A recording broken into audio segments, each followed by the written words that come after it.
Chapter 1, Chemical Reactions and Equations. Here let us see flowchart and mind map.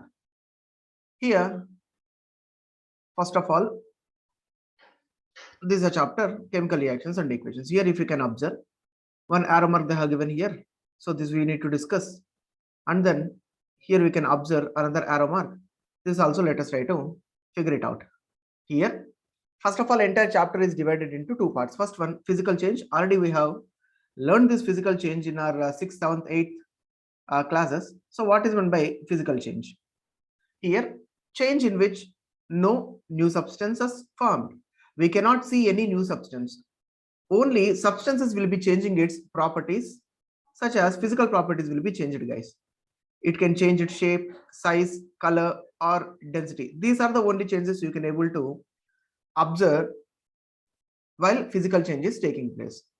And no new substances are formed. Example, boiling water can be converted to water vapor. You see, if you take water, what is the chemical formula of water? It is H2O. If you freeze water, it becomes ice cube. It is H2O only. Again, if you boil it, it becomes water vapor. Chemical formula of water vapor is H2O only. There is no change in its chemical composition. At the same time, you are not splitting this hydrogen and oxygen separately. You are not doing it. You are not giving any external energy to that one. Just only physical nature is changed. Next, melting of ice to water. Yes, I told melting of ice. Basically, ice cube, if you take it, is chemical formula H2O only. Again, you are converting it to H2O only. There is only change in its state. That's it. From solid to liquid. Here, liquid to gas. And dissolution of salt into water. If you take beaker and add some amount of water in it and add salt, common salt, that is NaCl. As soon as adding NaCl, what you are doing is you are dissolving that NaCl into water and you are not splitting Na and Cl. We cannot split that because you are not giving any external agency to that. You are not applying any external force to that one. No external energies are given, just dissolution. These all changes we can we can take it as physical change. And while coming to here, it is chemical change. What is chemical change? In chemical change, always new substances are formed, products are new substances. And main important thing, change in its chemical properties. Chemical properties will be changed, new chemical substances are formed, individual chemicals will have their individual properties. Example, rusting of iron. So if you take iron, if iron is exposed to oxygen, hydrogen, carbon dioxide, water present in atmosphere, leads to formation of rust. Simply to say, formation of layer. Formation of layer, that process is known as corrosion. So once corrosion occurs, cannot be retreated back. Curdling of milk. If milk is curdled, again you cannot convert that curdling milk to normal milk.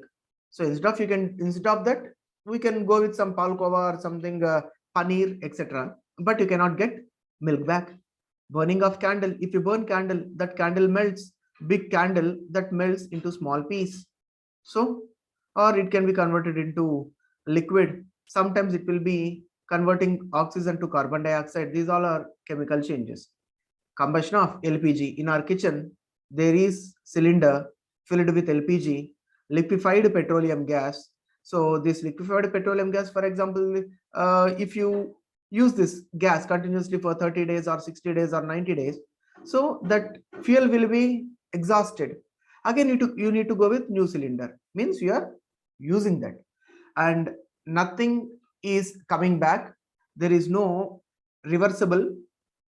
So chemical changes are non-reversible, physical changes are reversible, and chemical changes are permanent, and physical changes are temporary. So that is the difference between physical change and chemical change. Again, if you observe this chemical change, no arrow mark is given, means until here only we are going to learn, and then nothing is there, no further details regarding physical change, but we need to learn about chemical change further.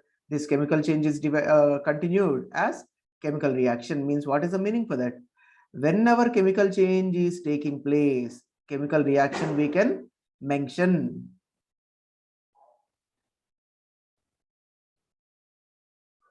Then, so next arrow mark they have given for chemical reaction. What is chemical reaction? One or more substances react to form new compounds with new properties. Here you see, whenever you are mentioning chemical equation, chemical reaction, there are two sides. For example, LHS left hand side and RHS right hand side. LHS, what are the things present towards left hand side? We are calling it as reactants. Reactants. RHS, products. And in between there will be one arrow mark, gives rise to, we are calling it.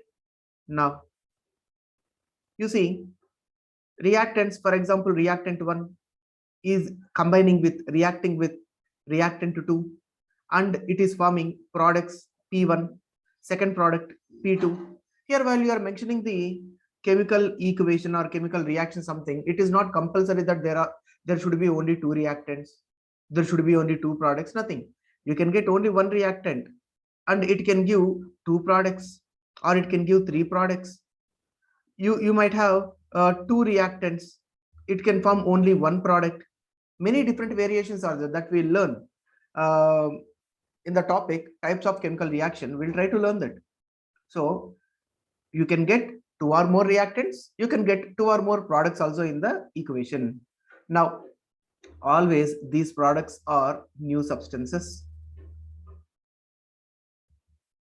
New substances. Example, heating copper wire in presence of air.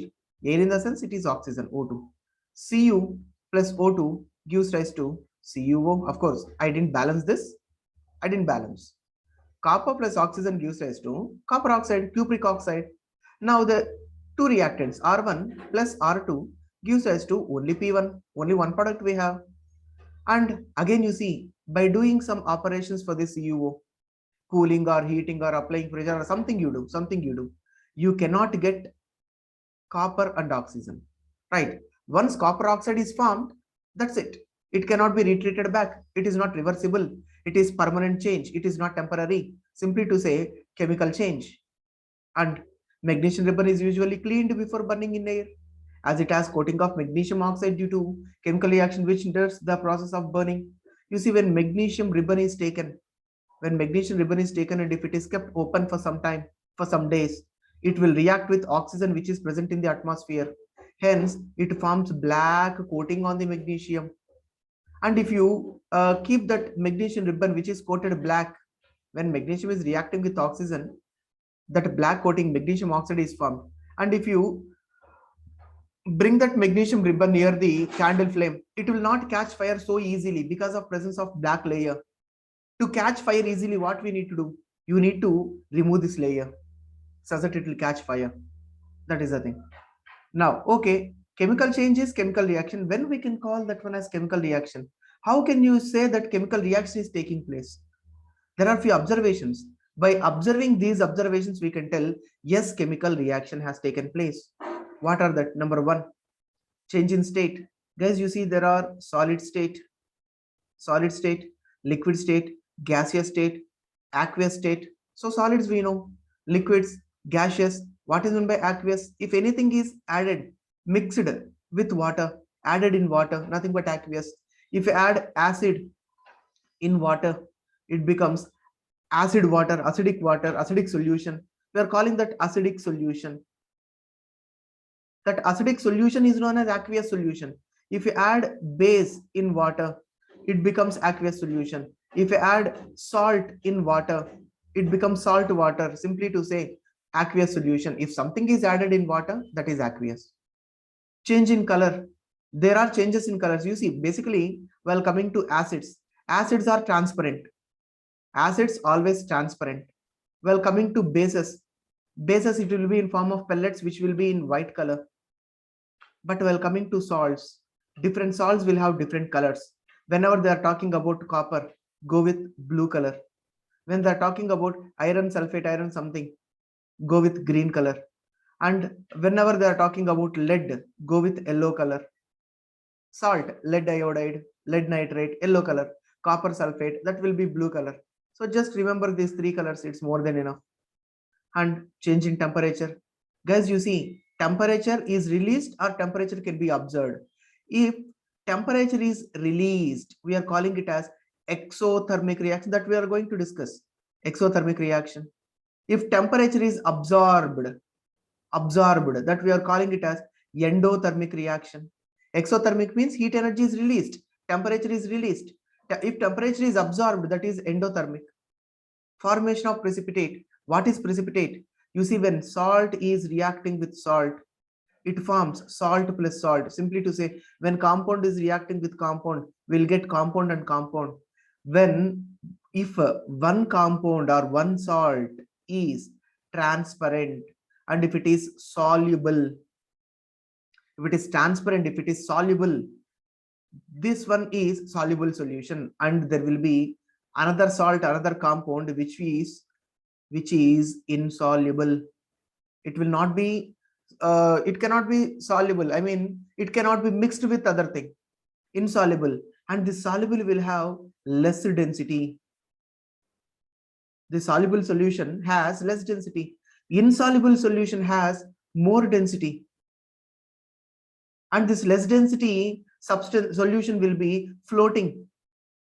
It will be floating, and more density solution will be settling down. And solutions which are insoluble, solutions which have high density and which are settling down, known as precipitate. And don't be in a dilemma that precipitate should be in white in color. We have yellow precipitate, we have green precipitate, we have white precipitate. Let me Google and show you.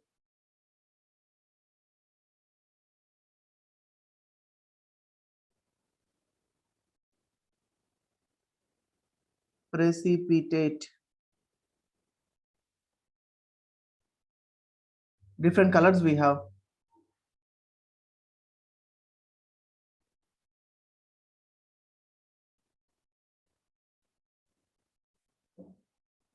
You see, white color precipitates are there, yellow color precipitates are there, blue color precipitates are there, here orange color, right?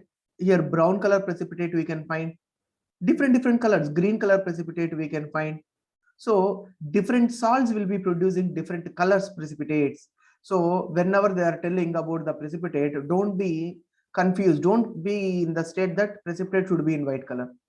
Now, so you're done with observations and chemical reactions. Then further we need to discuss about,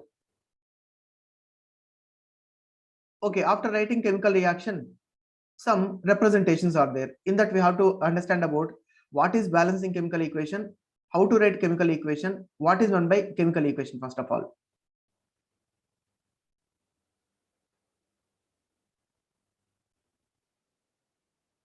Now let us try to understand first of all what is meant by chemical equation.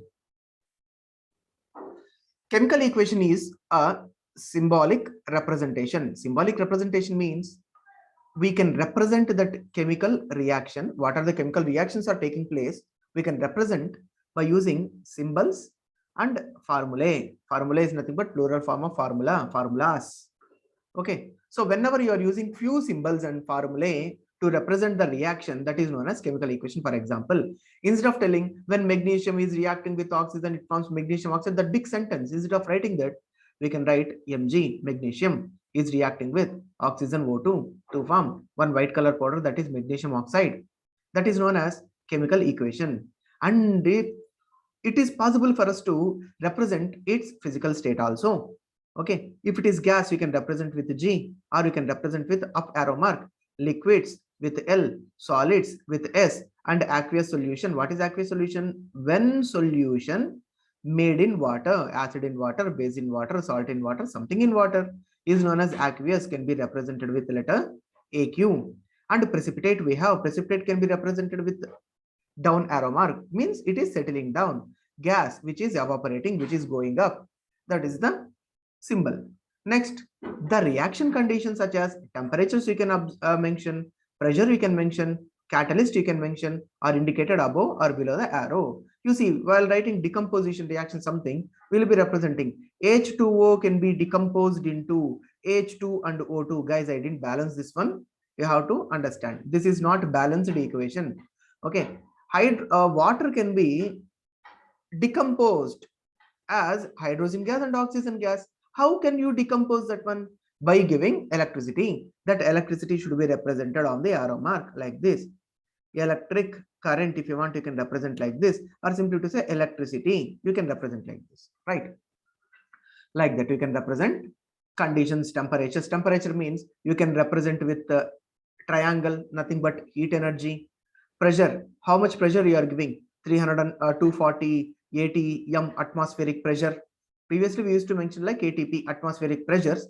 Now we are mentioning it as ATM, atmospheric pressure. Next, catalyst. What is meant by catalyst? Catalyst is a chemical, element, molecule, compound, salt, whatever it may be. Whatever it may be, the substance which is used to increase or decrease the rate of reaction. Rate of reaction means you can increase the rate of reaction or you can decrease the rate of reaction. That is known as catalyst. Okay, after writing chemical equation, we need to balance the chemical equation. Before that, you see, writing the chemical equation. Okay, we'll write the chemical equation by using symbols and formulae. After writing that one, if the chemical equation is satisfying or following what? Law of conservation of mass. What is meant by law of conservation of mass? Mass of reactants should be equal to mass of products. So reactant side and product side, number of elements or number of molecules, or simply to say mass of the total thing. Mass of reactants and mass of product should be equal, should be same. That is known as law of conservation of mass. Number of atoms of each element should be equal on both sides. If it is following, we have to call it as balanced chemical reaction.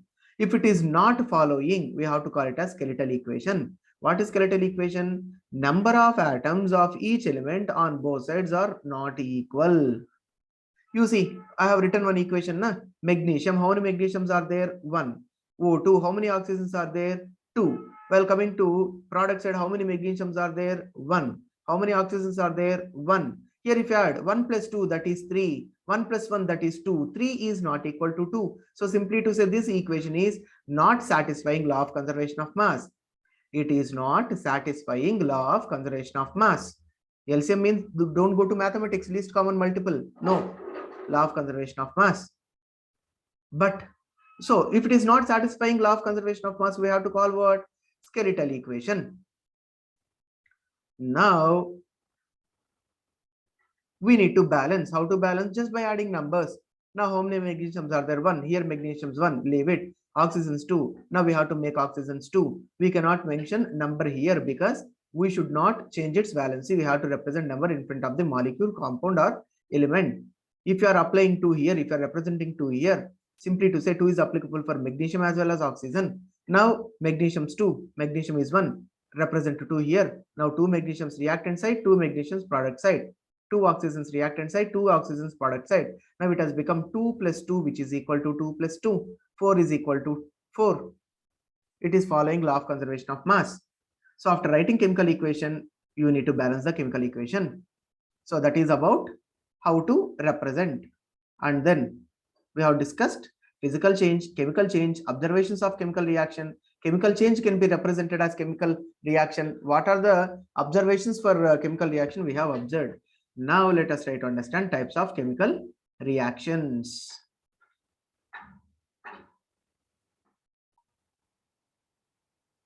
While coming to types of chemical equations, number 1, we have combination reaction. Just by observing the board, we can tell what is meant by combination. Something is combining together. 2 elements or compounds combine to form new compounds. Means here simply to say when A is reacting with B gives rise to AB. You see guys, this A can be element or molecule or compound something. B can be element, molecule or compound something. Gives rise to, it can form molecule or compound. So it is not compulsory that everything should be element, and also it is not compulsory that everything should be molecule. Element can combine with molecule, molecule can combine with element, compound can combine with molecule, compound can combine with element, however is possible. We can take it. Examples you see, magnesium, it is an element. Oxygen, it is an element. Element both are combining together. A and B combining together to form AB. We got one compound. And You see CaO, we have two atoms in the thing. So we can call this one as molecular compound, no issues. So molecule is combining with H2O. This is another molecular compound. Both are combining together to form one compound, calcium hydroxide. So when two elements or compounds combine to form new compounds known as combination. So many examples are there. After combination, we have another thing, that is decomposition reaction. What is decomposition? One compound, only one, guys, only one compound or reactant requires some energy in form of heat, light, electricity. If heat is given, that is known as thermal decomposition. If electricity is given, that is known as electrolytic decomposition. If sunlight is given as external energy, that is known as photochemical decomposition. Now, some external energy is given for what? To break into two or more elements or compounds, means only one reactant. Some external energy is given. When external energy is given to the reactant, it forms many products, maybe one, maybe two, maybe three, maybe four. 1, 2, 3, 4 products we can get. For example, FeSO4, that will be in solid state. This triangle represents what? Heat energy. If heat energy is given to FeSO4, see how many products we are getting? Fe2O3, SO2, SO3. And most important thing is decomposition reactions are always endothermic. What is meant by endothermic? If energy, simply to say, if heat or something, energy is given, supplied, that is known as endothermic. Okay, first let us try to understand thermal decomposition. A single compound breaks into two or more elements on heating. On arrow mark we have to represent triangle. Same, Fe2SO4 gives S2, Fe2SO3 plus SO2 plus SO3. We are giving heat energy. Okay, if you give electric current, best example, water, electrolysis of water. If you pass electricity through water, we can get hydrogen gas and oxygen gas, right? Hydrogen and oxygen. Here, what energy, external energy is given? Electric current, that should be represented on arrow mark. If sunlight is given, the reactant breaks down in presence of sunlight, nothing but photochemical decomposition. AgBr, silver bromide. If sunlight is given, it decomposes into silver and bromine.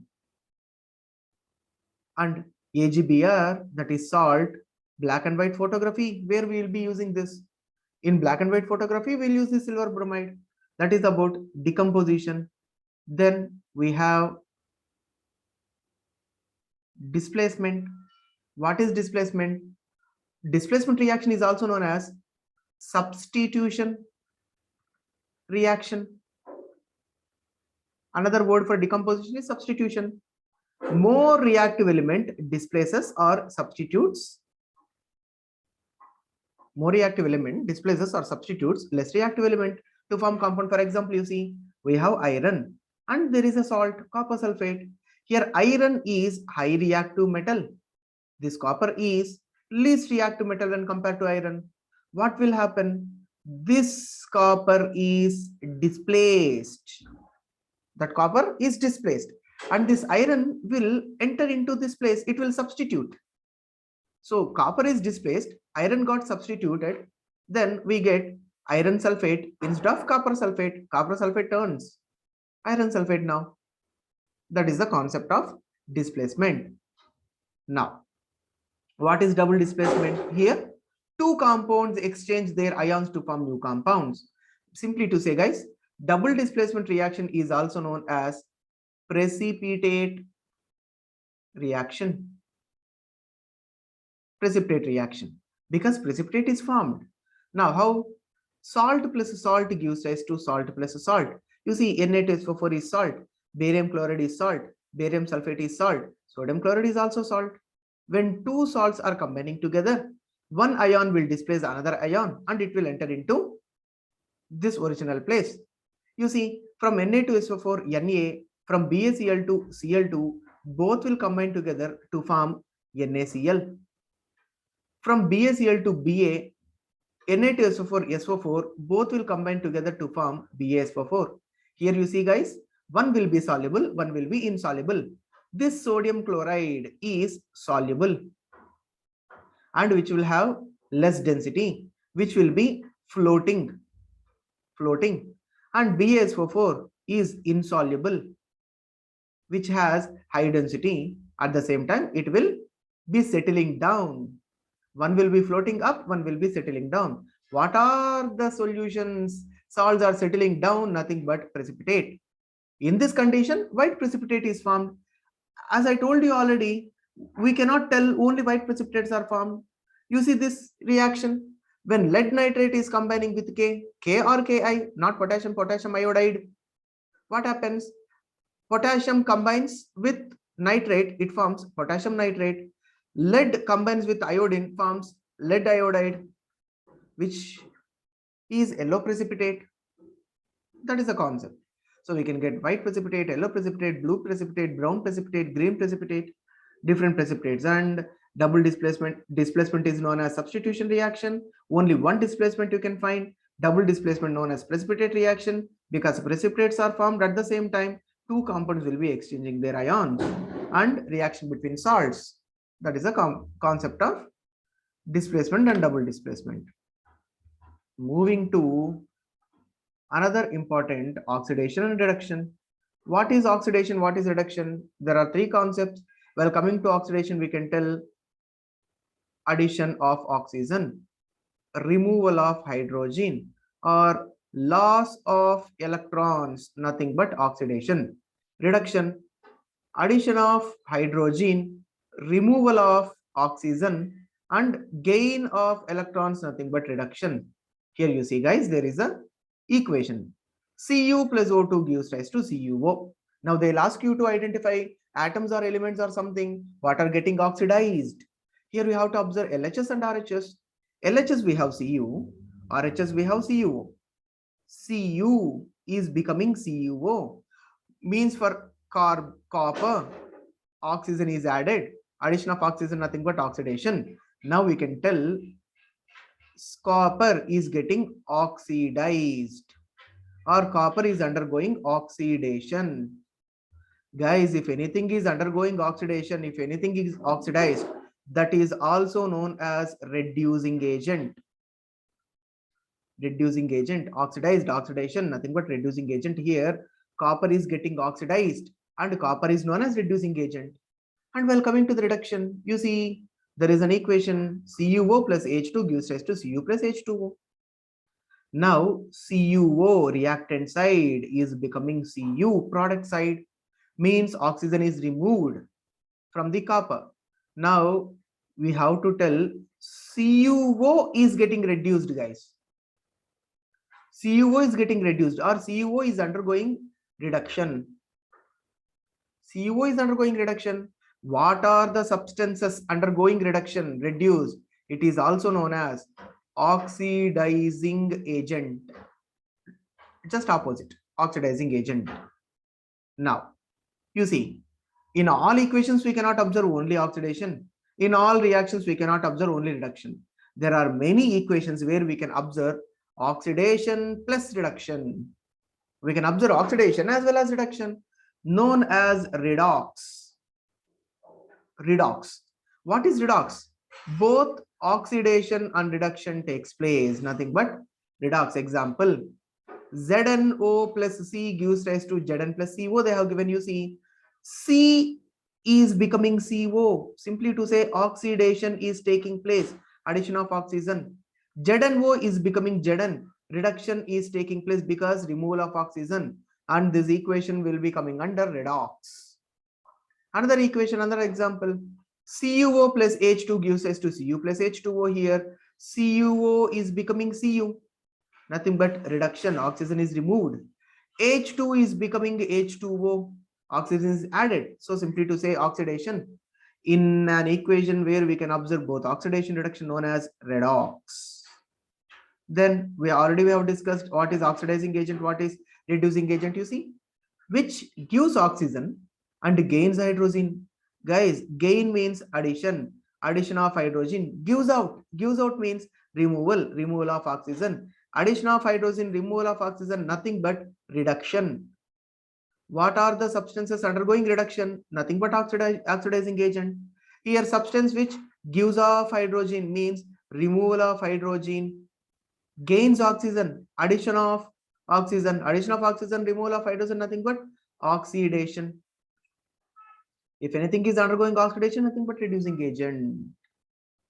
And at last, we have remaining two concepts: effects of oxidation in our real life, corrosion and rancidity. What is corrosion? When metals are exposed to oxygen, hydrogen, carbon dioxide, means gases in atmosphere and water in atmosphere. H2O gives rise to layer is formed on metals. That formation of layer, nothing but corrosion. Metals are eaten up by action of air, water and other substances. Example, iron is corroded by atmospheric oxygen and humidity to form reddish brown. You see, different metals will form different colors. Copper metal, green color coating on copper you can observe. Gold, if you see, gold sometimes green color, sometimes black color. And if you observe silver, you can observe black color coating on the silver, right? Iron, reddish brown, Fe, iron, reddish brown coating. So different colors will be formed on different metals. Next, what are the prevention? How to prevent, how to avoid that corrosion? You can paint, you can apply grease. Galvanization, what is galvanization? Application of zinc on iron. Electroplating and tinning, application of tin on metal. Alloying, what is meant by alloy? Mixture of two or more metals or non-metals. Your teachers will be saying alloying. Alloy is nothing but only combination of two or more metals. No, there can be non-metal also. Metal plus metal plus metal plus non-metal can be there. Carbon they will be using for making alloys. Carbon is a non-metal, we can. And we have another word called amalgam. Amalgam. In metals and non-metals, we'll get what is amalgam. If any alloy is made up of, alloy means nothing but combination of metals or non-metals. Na? If any one metal is mercury, then that alloy is known as amalgam. We have to remember. Then what is rancidity, guys? Oxidation of oils or fat. Oil items or fat items, if it is exposed to oxygen, resulting in bad smell and taste. There will be bad smell, bad taste. That is known as rancidity. How to avoid? We have to use antioxidants. You should not use oxygen, antioxidant. Nothing but reducing agents you can use. You can pack in airtight containers. You can keep those vegetables, fruits, oil items, something in refrigerator. You can flush that one with nitrogen gas. These all are preventions for rancidity. And at last, we have neutralization reaction, which we can observe in second chapter. What is neutralization? When acid is reacting with the base, it will form salt and water. Nothing but neutralization. That we'll discuss in second chapter. So, in this session, okay, we are left with two, exothermic and endothermic. What is exothermic?